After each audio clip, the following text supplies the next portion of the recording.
अस्सलामुअलैकुम जी, welcome to my YouTube channel. मेरा नाम वसी है और आज की इस वीडियो में हम बात करने जा रहे हैं जीएसटी के बारे में। अब जीएसटी क्या चीज़ होती है, इसमें फ्रॉड कैसे होता है आप लोगों के साथ, और कंप्लीट डिटेल में बताऊंगा आपको कि जीएसटी क्या है, फ्रॉड क्या है और इससे कैसे बचा जा सकता है और आप इसमें अपना रोल प्ले कैसे कर सकते हैं। तो कंप्लीट डिटेल में बताऊंगा ताकि आपकी नॉलेज में इजाफा हो कि आपको इन फ्यूचर में इस तरह का कोई फ्रॉड अगर देखने को मिले तो आप उसको कम कर सकें और उसको जो है वो उसके खिलाफ कंप्लेन कर सकें। तो सबसे पहले बात करते हैं जीएसटी बेसिकली क्या चीज़ है। GST basically general sales tax है जो कि गवर्नमेंट उन तमाम चीज़ों के ऊपर लगाती है जो कि सेल की जाती हैं। सेल से मुराद ये है कि कोई भी प्रोडक्ट अगर सेल की जाती है या कोई सर्विस दी जाती है तो उसके ऊपर जो सर्विस देने के ऊपर जो उसकी टोटल अमाउंट होती है उसके ऊपर एक सर्टन परसेंटेज होती है जो गवर्नमेंट जो है वो जीएसटी की सूरत में टैक्स कलेक्ट करती है।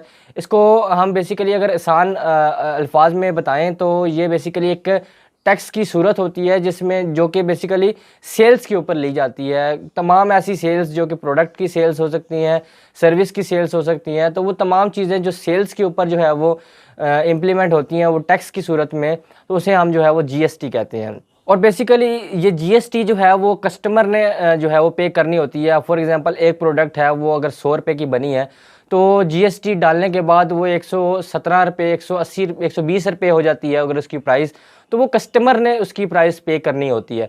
तो अब हम आपको बताते हैं कि जीएसटी में आपके साथ फ्रॉड कैसे हो सकता है और आप इससे बच कैसे सकते हैं।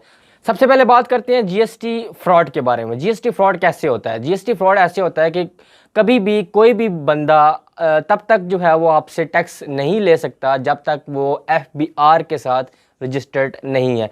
ये मैं पाकिस्तान की बात कर रहा हूँ, आप अपनी कंट्री के हिसाब से अगर आप मेरी वीडियो किसी और कंट्री से देख रहे हैं तो आप उस हिसाब से देख सकते हैं कि आपकी कंट्री में कौन सी जो है वो अथॉरिटी काम कर रही है। पाकिस्तान के अंदर एफबीआर एक अदारा है जहाँ जिसको हम कहते हैं फेडरल बोर्ड ऑफ रेवेन्यू। ये वो अदारा है जो पाकिस्तान में रेवेन्यू को कलेक्ट करता है, जिसमें हमारे पास तमाम टैक्सेस जो होते हैं जो टैक्स की सूरत में जो है वो गवर्नमेंट रिसीव करती है, जो पैसे रिसीव करती है, तो वो एफबीआर जो है वो एक अदारा है जो इसको जो है वो चलाता है इन सारे रेवेन्यूज़ को। तो हमारे पास जो जीएसटी है वो एफबीआर जो है वो उसको करता है, रजिस्टर्ड भी करता है और उसको जो है वो उसके जो अमाउंट है वो रिसीव भी करता है। बिज़नेस जो जितने भी बिज़नेसेस हैं उनसे जो है वो पैसे रिसीव करता है।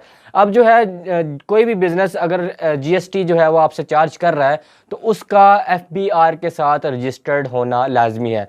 ये एक पॉइंट अगर आपको समझ आ जाए कि एफबीआर जो है वो आपको पहले एक रजिस्ट्रेशन नंबर देता है कि आप जो है वो अपने कस्टमर्स से जो है वो जीएसटी चार्ज कर सकते हैं।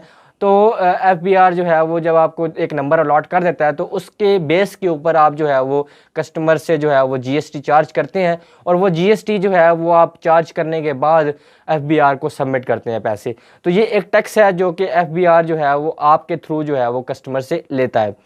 लेकिन अगर आप जो है वो जीएसटी ले रहे हैं और अगर आप रजिस्टर्ड नहीं है तो आप फ्रॉड कर रहे हैं।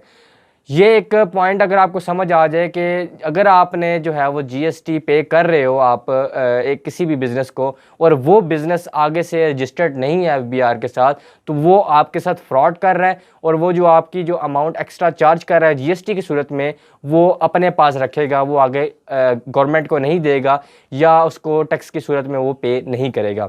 अब मैं आपको कुछ तरीके बताता हूं कि आपको कैसे पता चलेगा कि ये जो जीएसटी चार्ज हो रहा है हमारे लिए या हमारे जो है वो हम जो पे कर रहे हैं जीएसटी वो रियल है या फेक है या फ्रॉड हो रहा है आपके साथ। तो ये आपको कैसे पता चलेगा, कुछ तरीके मैं आपको बताता हूँ। सबसे पहले जो है वो जीएसटी नंबर होना ज़रूरी है। आपका जो भी स्लिप है या जो भी पेमेंट आपको जो है वो मिली है या आप उसको पे करने जा रहे हो उसके ऊपर अगर जीएसटी की अमाउंट लिखी हुई है तो उस जीएसटी की अमाउंट के साथ जीएसटी नंबर होना ज़रूरी है। जीएसटी नंबर जो है बेसिकली 13 डिजिट्स का होता है, जैसे आपका आईडी कार्ड नंबर होता है उसी तरह से जो है वो जीएसटी नंबर भी होता है जो कि आपको एफबीआर जो है वो अलॉट करता है और उस नंबर की बेस के ऊपर आप जो है वो पैसे कलेक्ट कर रहे होते हो। अगर आप देखते हो किसी भी ऐसे बिल के ऊपर जहां पर जीएसटी तो लिखा हुआ है लेकिन नंबर नहीं लिखा हुआ, तो आप समझ जाओ कि ये फ्रॉड हो रहा है। और आगे चल के मैं आपको बताता हूं कि इसके बारे में आपने कंप्लेन कैसे करनी है। सबसे पहले आप एक पॉइंट मैंने आपको बता दिया कि नंबर होना ज़रूरी है, 13 डिजिट्स का नंबर होना ज़रूरी है। अब दूसरी चीज़ होती है कि आपने देखा होगा कि जो जीएसटी है उसकी 7% लिखी होती है। अब जो जीएसटी पाकिस्तान में इम्प्लीमेंट है वो 17% के करीब है। कुछ कुछ जगह पर जो है वो चेंज है, लेकिन मेनली जो है वो 17% जो है वो जीएसटी चार्ज किया जाता है, जो गवर्नमेंट चार्ज करती है। अब जो है 17% अगर जीएसटी गवर्नमेंट चार्ज कर रही है तो कोई भी बिज़नेस अपने से उसको 24% या 12% नहीं कर सकता। ठीक है, अगर वो कम करके आपसे चार्ज कर रहा है तो तब भी वो फ्रॉड कर रहा है, अगर वो बढ़ा के जो है वो आपसे चार्ज कर रहा है तो तब भी वो फ्रॉड कर रहा है। किस तरह से कि अगर वो कम करके जो है वो चार्ज कर रहा है तो जो एफबीआर है या जो भी गवर्नमेंट के अदारे हैं वो तो अपना 17% लेंगे आपसे, और वो बंदा जो बिज़नेस कर रहा है वो आपसे 12% क्यों चार्ज करेगा। तो इससे मुराद यही है कि वो जो है वो आपसे फ्रॉड कर रहा है 12% का, और आपको आपका जो जीएसटी या टैक्स है वो आगे गवर्नमेंट को अदा नहीं करेगा। अगर वो बंदा आपसे जो है वो एक्स्ट्रा चार्ज करता है, लाइक वो आपसे 30% चार्ज कर रहा है, 35% चार्ज कर रहा है जीएसटी के नाम के ऊपर, तो तब भी वो आपसे फ्रॉड कर रहा है। किस तरह से फ्रॉड कर रहा है, क्योंकि जो है वो गवर्नमेंट की तरफ से एक फ़िक्स अमाउंट जो है वो 17% या 20% जितने भी है जो लगती है। नॉर्मली 17% जो है वो गवर्नमेंट चार्ज करती है। तो 17% अगर गवर्नमेंट चार्ज कर रही है और रजिस्टर्ड भी है तो तब भी फ्रॉड कर रहा है, अगर अनरजिस्टर्ड है तो तब भी वो फ्रॉड कर रहा है। तो जो है वो अमाउंट बढ़ा के अगर वो दे रहा है तो अगर वो रजिस्टर्ड भी है तो देना तो उसने 17% है गवर्नमेंट को, बाकी जो ले रहा है वो आपसे फ्रॉड कर रहा है। तो ये चीज़ें आपको पता होना ज़रूरी है कि किस तरह से जो है वो फ्रॉड किया जाता है आप लोगों के साथ जीएसटी के नाम के ऊपर। अब आप लोगों को कैसे पता चलेगा यार ये फ्रॉड कर रहा है या नहीं कर रहा। तो ऑफिशियल तरीका मैं आपको बताता हूँ। सबसे पहले तरीका तो मैंने आपको बता दिया कि आपके पास नंबर होना ज़रूरी है, 13 डिजिट्स का होना ज़रूरी है। उसके बाद आप उसकी जो है वो सेल जो परसेंटेज की अमाउंट है वो चेक करेंगे। तो 3 तरीके मैंने आपको बता दिए। चौथा तरीका, अगर ये बेसिकली नंबर भी है, क्योंकि नंबर लिखना कोई मुश्किल काम नहीं है, नंबर आपने प्रिंट कर लिया, आपने जो है वो उसको जो है परसेंटेज भी जो है वो 17% लिखी हुई है, आपको वहाँ से भी पता चल गया।